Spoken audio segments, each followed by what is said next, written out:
किसान भाइयों, इस समय हमारे बहुत से किसान भाइयों के धान की पौधों की जड़ें लाल या काली होने की प्रॉब्लम देखी गई है। और ये प्रॉब्लम अक्सर उन खेतों की मिट्टी के कारण या पानी के कारण ही देखी जाती है। मगर इस प्रॉब्लम को कंट्रोल करने के लिए हमें कुछ बातों का ध्यान रखना बहुत ही जरूरी होता है, क्योंकि अगर इस प्रॉब्लम को ठीक ना किया गया तो इसके कारण हमारे पौधों की ग्रोथ सही ढंग से नहीं हो पाती है। कहीं कहीं पौधे छोटे रह जाते हैं और हम जो भी आवश्यक पोषक तत्व पौधों को देते रहते हैं, मगर ये सब पौधे सही ढंग से नहीं ले पाते, जिससे आने वाले समय में हमारी फसल की पैदावार में काफी गिरावट देखी जा सकती है। सो इस बीमारी को समय से ही कंट्रोल करना बहुत ही जरूरी हो जाता है। मगर उससे पहले जो किसान वीर हमारी वीडियो पहली बार देख रहे हैं तो आप भी हमारा चैनल सब्सक्राइब कर लीजिए, जिससे आपको हर एक फसल के बारे में सही टाइम पे सही जानकारी मिलती रहे। तो चलिए जानते हैं कि धान की फसल में इन बीमारियों को कैसे कंट्रोल करें। तो किसान भाइयों, इसके लिए हमें ये देखना है कि अगर हमने फसल को सभी प्रकार के खाद और माइक्रो न्यूट्रिएंट्स देने के बाद भी फसल की अच्छे से ग्रोथ और बढ़वार नहीं हो पा रही है, तो किसान भाइयों को खेत में जाकर 2 या 3 पौधों को उखाड़कर उनकी जड़ों को अच्छे से देख लेना चाहिए कि कहीं ये लाल जड़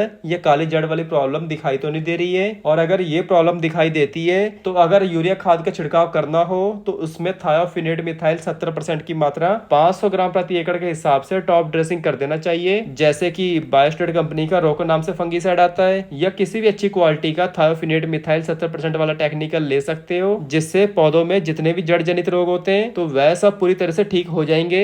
इसके अलावा बात आती है कि धान की फसल में कार्बेंडाजिम प्लस मैंकोजेब का प्रयोग भी कर सकते हैं, तो हम कार्बेंडाजिम प्लस मैंकोजेब का प्रयोग भी कर सकते हैं। मगर कुछ किसान भाइयों को इसका रिजल्ट इसलिए नहीं मिलता क्योंकि हम यूरिया में इसकी सही मात्रा नहीं लेते हैं। तो हमें यूरिया खाद में इसकी सही मात्रा लेनी है 500 ग्राम प्रति एकड़। और इसमें जो कार्बेंडाजिम है ये सिस्टमिक फंगीसाइड का काम करता है, और जो मैंकोजेब है ये कॉन्टैक्ट फंगीसाइड का काम करता है। और मैंकोजेब कॉन्टैक्ट फंगीसाइड होने के कारण ये लगी हुई फंगस को तुरंत ही खत्म कर देता है। तो आपको पता ही होगा कि कॉन्टैक्ट फंगीसाइड का मतलब ये होता है कि फंगस इसके संपर्क में आते ही ये खत्म कर देता है। और इसके अलावा मैंकोजेब का एक और बेनिफिट है कि मैंकोजेब में जिंक और मैग्नीशियम होने के कारण ये पौधों में क्लोरोफिल बनाने में काफी मदद करता है, जिससे फसलें हरी भरी हो जाती हैं और बाद में हमारी फसल की उपज और गुणवत्ता में काफी सुधार हो जाता है। और किसान भाइयों, यूपीएल ने सेफिलाइजर को स्पेशल यूरिया खाद में मिलाकर ही डालने को रिकमेंड किया है। और यूपीएल बहुत ही ज्यादा बढ़िया कंपनी है, बहुत ज्यादा R&D करने के बाद ही किसानों को यूरिया खाद में डालने को रिकमेंड किया है। आप भी जरूर ट्राई कीजिए। 500 ग्राम प्रति एकड़ की डोज है टॉप ड्रेसिंग के रूप में। और बात करते हैं कार्बेंडा प्लस मैंकोजेब के प्रति एकड़ खर्चे के बारे में, तो इसका 500 ग्राम का पैक आपको 280 से 300 रुपए तक का मिल जाएगा,